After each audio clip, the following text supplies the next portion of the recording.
조갑제 TV 시청자 여러분 안녕하십니까? 2024년 12월 22일 새벽 1시 4분입니다. 저는 54년 동안 기자 생활하면서 현대사의 대사건들을 많이 취재했습니다. 12.6 사건, 12.12, 광주 사태, 그리고 대한항공기 폭파 사건, 칼 007 피격 사건, 아웅산 테러, 6.29 선언, 그리고 북한 인권 문제 등등. 그러다 보니까 자연히 한국 현대사가 저의 전공 분야가 되었습니다. 제가 발굴한 사실이 앞으로 역사학자들이 한국 현대사를 쓸 때 중요한 자료가 될 것이고 이미 되고 있습니다. 13권짜리 박정희 대통령 전기도 썼습니다. 전두환 대통령 그리고 서울올림픽에 대해서도 많은 글을 남겼습니다. 역사적 관점을 취하면은 사물을 의외로 정확하게 볼 수가 있다는 걸 여러 번 깨닫습니다. 인문학이라고 할 때 역사, 문학, 철학을 꼽습니다. 역사는 문명의 발달사고, 문학은 인간의 신면을 들여다보게 하는, 인간의 본질을 보게 하는 학문이죠. 그리고 철학은 세상 만사의 원리를 보여줍니다. 요사이 일어나고 있는 이 윤석열 대통령의 계엄 선포 사건, 요사이 12.3 계엄 사태라고 부르는데, 이것도 역사적 관점을 가지고 들여다보면 새롭게 보일 수가 있다고 생각이 듭니다. 제가 과거에 썼던 글을 조갑제닷컴에 올려놓고 검색을 하다가 2013년, 그러니까 지금으로부터 11년 전에 썼던 글, 프랑스와 한국의 정치를 비교한 글을 제가 썼습니다. 그걸 다시 읽어봤는데 깜짝 놀랐어요. 거기에 제가 이런 예언을 한 게 있었습니다. 한국에서 이제는 쿠데타도 일어나지 않고 민중봉기도 일어나지 않는다고 생각할지 모르지만은 프랑스의 역사를 보면은 꼭 그렇게 안심할 수가 없다.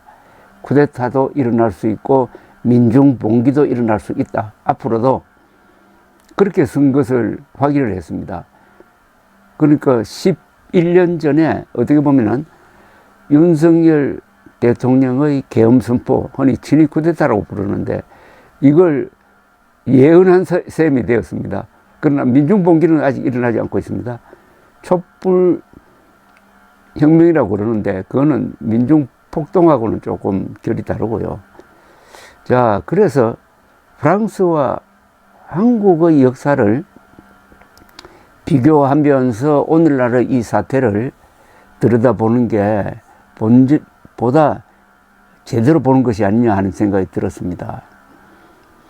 유럽에서 두 번째로 오랜 민주주의 역사를 가진 프랑스이지만은 프랑스는 많은 쿠데타 혁명을 겪은 나라입니다. 대한민국의 정치를 흔히 좌우 대결 정치라고 그러는데 이게 바로 프랑스에서 생겼습니다. 그리고 러시아의 볼셰비키 혁명도 그 사상적 뿌리를 캐고 올라가면은 프랑스와 닿습니다. 그래서 러시아는 프랑스의 동생이라고 불리기도 합니다. 혁명을 좋아하는 나라입니다. 그런데 한국도 혁명을 좋아하는 나라입니다.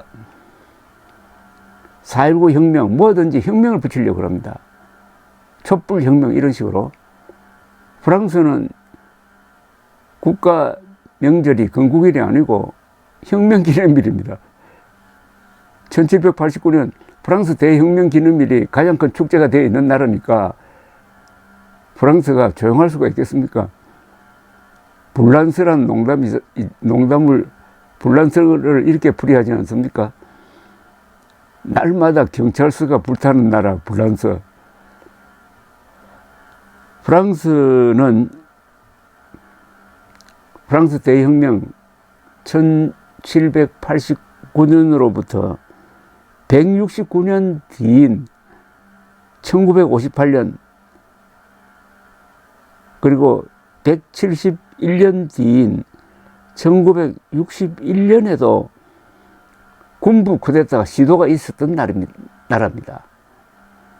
그러니까 최근까지도 쿠데타 시도가 있었던 나라가 프랑스라는 이야기입니다.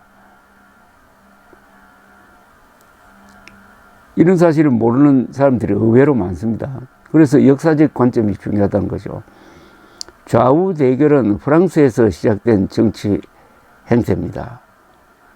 저는 아까 말씀드렸다시피 11년 전에 좌우 대결을 정치의 축으로 하는 한국은 프랑스형에 가까운데, 그렇다면 좌익 폭동과 우익 쿠데타의 가능성이 완전히 사라진 것인가 의심해 볼 필요가 있다고 했는데, 이번 윤석열의 계엄 사태로 절반이 적중했습니다. 쿠데타라는 말도 프랑스에서 나온 말입니다. 나폴레옹이 쿠데타를 통해서 집권을 했죠. 혁명 좋아하고 쿠데타 좋아하는 나라가 프랑스고, 우리도 지금 따라가고 있는 거 아닙니까? 한국 현대사에 쿠데타가 2번 있었고, 혁명이라고 불리는 건 4.19 혁명 하나밖에 없는데, 그 뒤에 자꾸 혁명을 갖다 붙이려고 합니다. 1789년 프랑스 혁명으로 제1공화국이 등장합니다. 그리고 루이 16세 부부를 처형을 합니다. 나폴레옹이 쿠데타로 황제에 등극합니다. 그러다가 1814년 나폴레옹이 물러나고 왕정이 복고됩니다. 그리고 1년 뒤 다시 돌아온 나폴레옹이 워털루 전투에서 져서 몰락하고, 나폴레옹은 베탄섬으로 귀향을 갑니다. 1930년 7월 또 혁명이 일어납니다. 7월 혁명.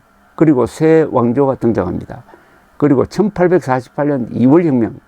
이게 전 유럽을 뒤흔들었습니다. 혁명으로 프랑스에서 출발한 혁명이었습니다. 제2공화국이 등장합니다. 나폴레옹의 조카가 대통령에 당선됩니다. 그러다가 그 3년 뒤인 1851년 나폴레옹 3세가 쿠데타로 공화정을 종식시키고 왕정 부활을 하더니 이듬해에는 황제로 등극을 합니다. 나폴레옹 3세입니다. 크리미아 전쟁에 참전했고 1871년 프러시아와의 보불 전쟁에서 프랑스가 패배해가지고 왕정이 폐지되고 제3공화국이 등장합니다. 이 난리통에 또 프랑스의 좌우익이 파리에서 충돌합니다. 그래서 파리 콤뮌입니다. 그러니까 파리 콤뮌 사건이 납니다. 이게 완전 내전입니다. 좌우 내전으로 1871년에 수만 명이 죽었습니다. 그러니까 대혁명에서 파리 콤뮌까지 82년간의 파란 많은 프랑스 민주화 과정에서는 20여 년에 걸친 4차례 전쟁이 있었고, 2번의 혁명과 2번의 쿠데타가 있었고, 그리고 파리 콤뮌이라는 내전이 있었습니다.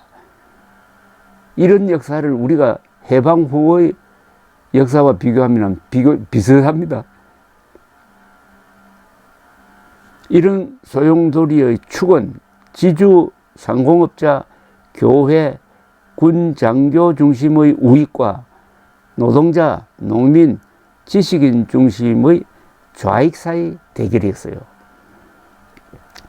1870년 독일 통일을 노린 프러시아가 프랑스를 친 보불 전쟁에서 나폴레옹 3세가 스단에서 포위되어 항복합니다.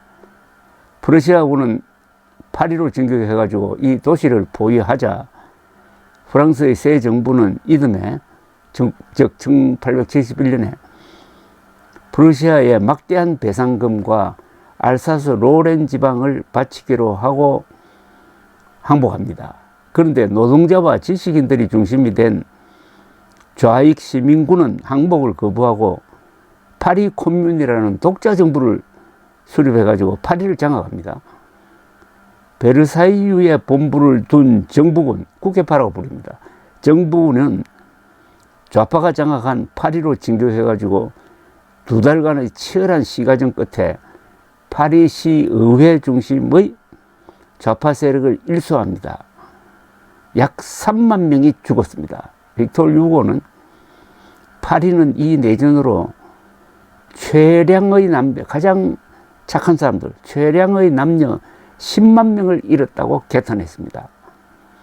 이 기간 프르시아는 포로로 잡았던 10만 명의 프랑스 군인을 풀어주고 독일군에 보내가지고 진압작전을 도왔습니다. 파리 콤뮌의 참사가 일어난 것은 프랑스 대혁명 72년 뒤였습니다. 민주주의가 성숙되기에는 너무 짧은 기간이었다는 거죠. 2024년 현재 한국의 민주주의는 나이가 76세에 불과합니다. 프랑스를 오늘날까지 흔들고 있는 좌우 대결이 한반도에서는 남북 사이뿐 아니라 남한 내에서 이중으로 전개되고 있습니다. 더 복잡하다는 이야기입니다. 프랑스보다 훨씬 복잡한 내전적 구도를 한국은 안고 있습니다.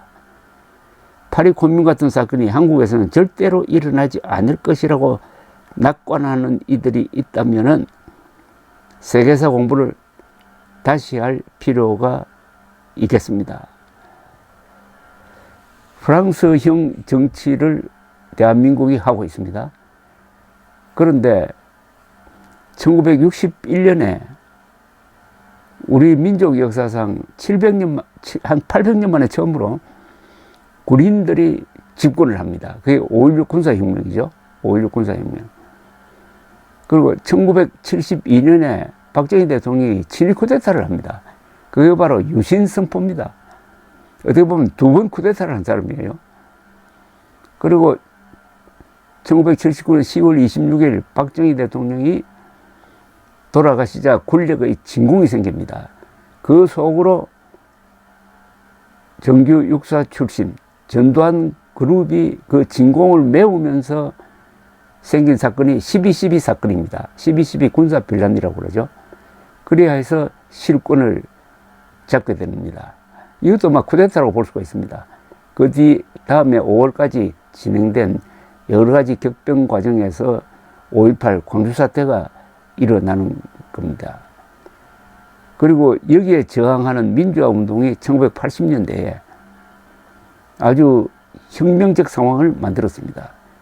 그 1980년대는 다행히 전두환 대통령 그리고 그 후계자인 노태우 대통령이 이 엘리트를 쓰고 그리고 가능하면 피를 흘리지 않겠다고 그러고 또 서울올림픽을 유치해가지고 1988년을 목표로 한국 사회의 민주화를 견인하면서 놀라운 발전을 이룹니다. 1980년대 대한민국은 경제성장률이 세계에서 1등이었습니다. 그리고 물가 안정을 이루고 무역 흑자를 이룹니다.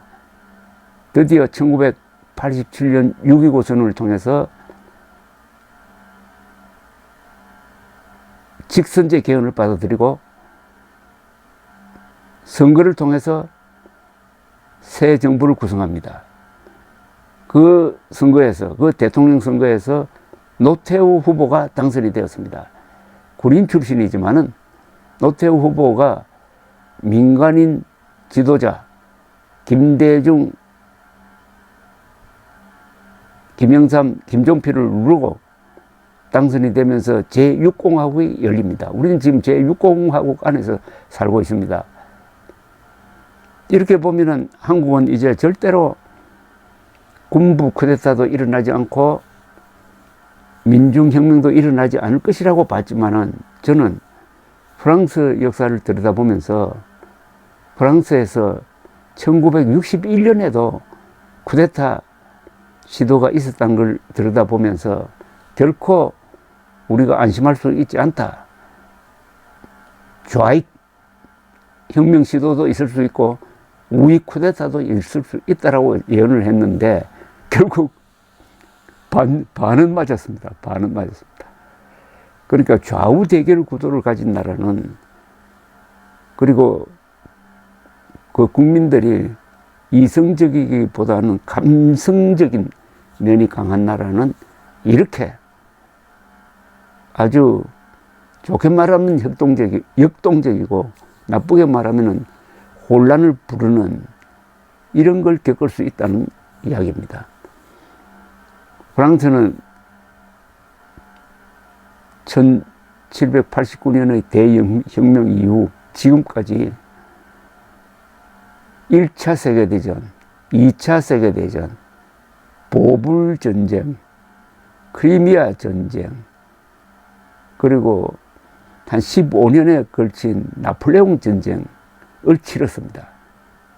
얼마나 많은 사람들이 죽었겠습니까? 그러나 그 전쟁과 혁명과 쿠데타가 같이 어우러지면서 오늘날의 프랑스를 만들었는데, 그 혁명의 나라 또는 쿠데타의 나라 프랑스와 너무나 닮은 나라가 한국인 겁니다.